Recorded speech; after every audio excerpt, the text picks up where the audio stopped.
This is a video in clinical medicine from the New England Journal of Medicine.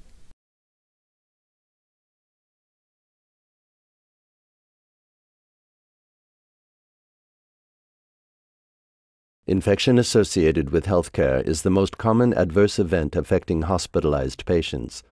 Hand hygiene is the most important preventive measure against these infections, but compliance with this simple procedure among healthcare providers is often below 40%. Hand hygiene is an essential procedure for all healthcare providers. It serves 4 different purposes in the healthcare setting.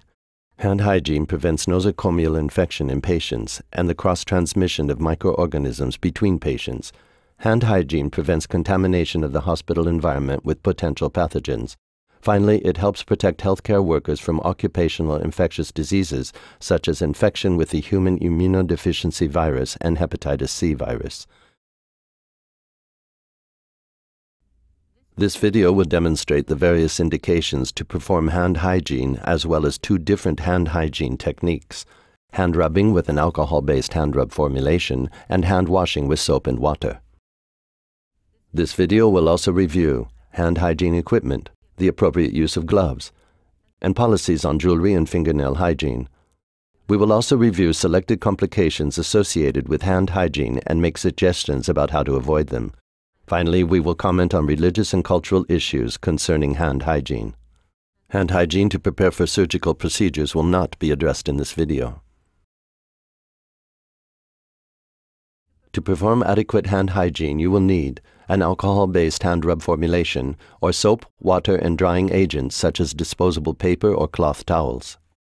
Use alcohol-based hand rubs with proven antimicrobial efficacy. These usually contain 60 to 80% ethanol, isopropanol, or N-propanol, or a combination of these products. These hand rubs are supplemented with emollients to protect the skin.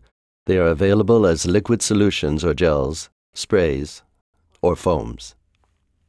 Containers with these products should be easily available, within arm's reach, either at the point of care, that is, within 3 feet of the most likely use, or should be carried in small bottles by healthcare providers for their own personal use. Soaps are detergents that can remove lipids and dirt. The antibacterial effect of soaps results from their capacity to dislodge bacteria from the skin when combined with the rinsing effect of running water. The indications for the use of hand hygiene by healthcare workers have been clearly defined by numerous organizations, including the Centers for Disease Control and Prevention and the World Health Organization. We will now review these indications. We will first review some of the basic principles of cross-transmission of microbial pathogens. The skin and mucous membranes of every human being are colonized by various microbial species. When hospitalized, patients gradually shed these microorganisms onto inanimate objects in their immediate surroundings, for example, onto bed linens, gowns, and bedside furniture. Hospitals contain a multitude of environments. Some of these, dubbed patient zones, consist of a patient and his or her immediate surroundings. As a result of contamination by both healthcare workers and patients, other areas of the healthcare setting, such as corridors and public areas, are also colonized with microorganisms, though to a lesser extent than patient rooms.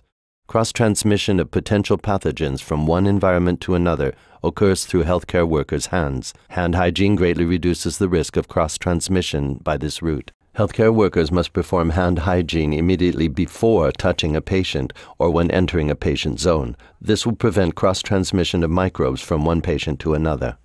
The correct moment to perform hand hygiene before touching a patient is critical. Hand hygiene should be performed close to the site of care in order to avoid recontamination should your hands inadvertently come into contact with an object distant from the patient, the doorknob, for example.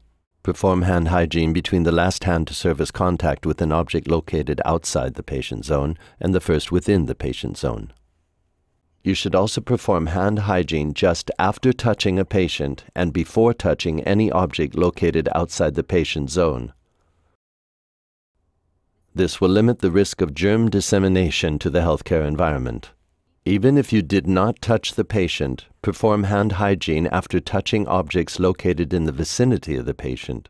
For example, perform hand hygiene after touching a monitor, bedside table, or bed rail, since these may also be contaminated by the patient's microbial flora. There are body regions that must be kept as free of microorganisms as possible. These include zones of impaired host defense, such as breaks in skin and mucous membranes, surgical wounds, for example, or sites of invasive device insertion, such as vascular or urinary catheters and endotracheal tubes. Microorganisms that colonize the healthcare worker's hands, the patient's skin, or immediate surroundings must not be introduced into these zones of lowered immune protection. For these reasons, perform hand hygiene immediately before touching non-intact skin and before manipulating invasive devices. This will prevent colonization, which may subsequently lead to infection. Examples of critical procedures include wound care, tracheal suctioning, removing the dressing of a central venous line, giving an injection, and lumbar puncture. Finally, hand hygiene helps to protect the healthcare worker. Some patient care activities may expose healthcare workers to potentially infectious pathogens. In consequence, perform hand hygiene after contact with body fluids, mucous membranes, non-intact skin, or wound dressings, even in the absence of visible soiling and even when gloves have been used. There are two recognized techniques for performing hand hygiene: hand rubbing with an alcohol-based formulation and hand washing with soap and water. To perform hand rubbing, apply a palmful of hand rub formulation to a cupped hand and rub your hands together to cover all surfaces. Then rub your hands again, palm to palm. To reach the dorsal interdigital area of your hand, rub the fingers of one hand over the dorsum of the other and interlace your fingers. Repeat the procedure on the palmar side of your hands to reach the palmar interdigital area. To cleanse the dorsal aspect of the distal phalanges, rub the back of your fingers across the palm of the other hand with fingers interlocked. To cleanse the base of the thumb, clasp it in the palm of your other hand and rotate your thumb. Finally, decontaminate the tip of your fingers and the subungual region by rotating them on the palm of the other hand. Once dry, your hands are safe and you are ready to work. The entire procedure should take you 20 to 30 seconds. To perform hand hygiene with soap and water, wet your hands with water and apply the amount of soap necessary to cover all surfaces. Avoid using hot water as it may increase the risk of dermatitis. Rub your hands vigorously to cover all surfaces. Then complete the hand washing procedure by following the steps previously described for the hand rubbing procedure. Once your hands have been thoroughly decontaminated, rinse them with water. Use a disposable paper towel to dry your hands. Gently pat your skin rather than rubbing it. Hands may also be dried using cloth towels or hot air dryers. However, avoid reusable towels. Turn off the faucet using a paper towel to prevent recontamination. Your hands are now safe and you are ready to work. The entire procedure should take 40 to 60 seconds. Hand rubbing with an alcohol-based formulation is the preferred hand cleansing procedure in most clinical situations. The main advantages of alcohol-based hand rubs as opposed to soap and water include availability at the point of care, greater antimicrobial efficacy, faster use, and better tolerability by the skin. There are a few specific indications for which hand washing should be performed instead of hand rubbing. Hand washing must be conducted when the hands are visibly contaminated with blood or body fluids, and when the hands are visibly contaminated with proteinaceous material. Hand washing must also be performed after exposure to spore-forming organisms, for example, after caring for patients with diarrhea associated with Clostridium difficile, or after exposure to Bacillus anthracis. Finally, hand washing should be performed after using the restroom.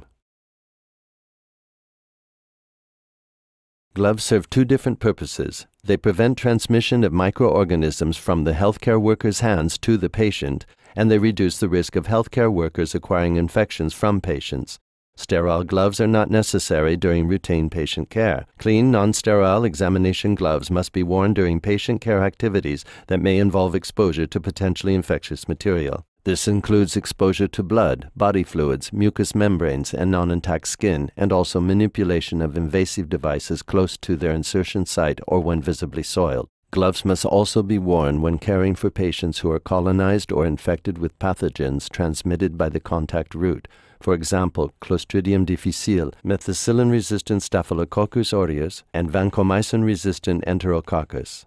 Limit unnecessary use of gloves. For example, gloves are not indicated when taking a patient's temperature, placing oxygen cannula, or manipulating vascular lines in the absence of leakage.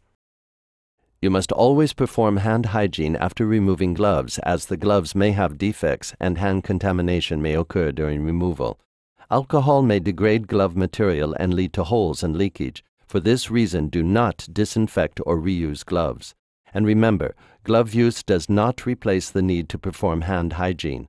When an indication for hand hygiene occurs while you are wearing gloves, you must remove the gloves, perform hand hygiene, and put on another pair if the use of gloves is still indicated. Wearing jewelry such as rings increases the bacterial load of the skin. Do not wear rings and bracelets during patient care.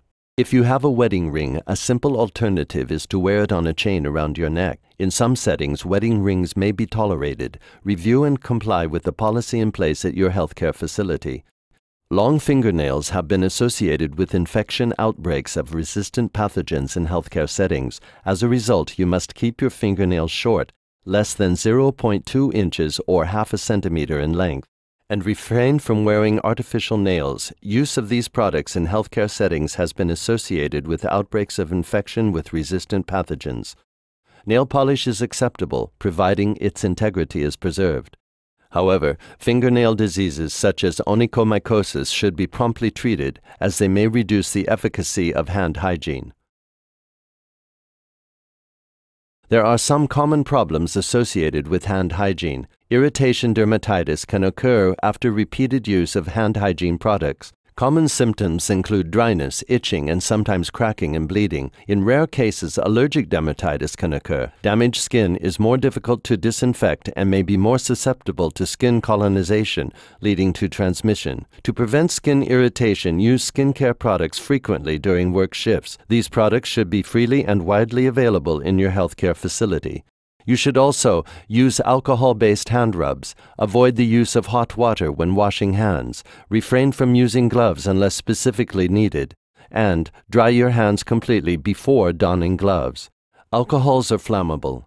Although exceedingly rare, flash fires involving the hands of healthcare workers can occur if caregivers touch open flames or if a static spark occurs when hands are still coated with alcohol. To prevent such events, it is important to ensure that hands are thoroughly dry before touching objects. Although some religions prohibit the use of alcohol, all accept its use as a medical agent and recognize the value of using alcohol-based hand rubs to perform hand hygiene. For example, the Islamic religion permits the use of alcohol as a medicinal agent. Hand hygiene is a procedure to be mastered by every healthcare worker. Hand hygiene is not optional, it is mandatory. It must be used conscientiously to increase patient safety. Today, patients are very aware of the infection risks associated with healthcare and expect you to cleanse your hands as frequently as necessary. This is a sign of competency, professionalism, and respect.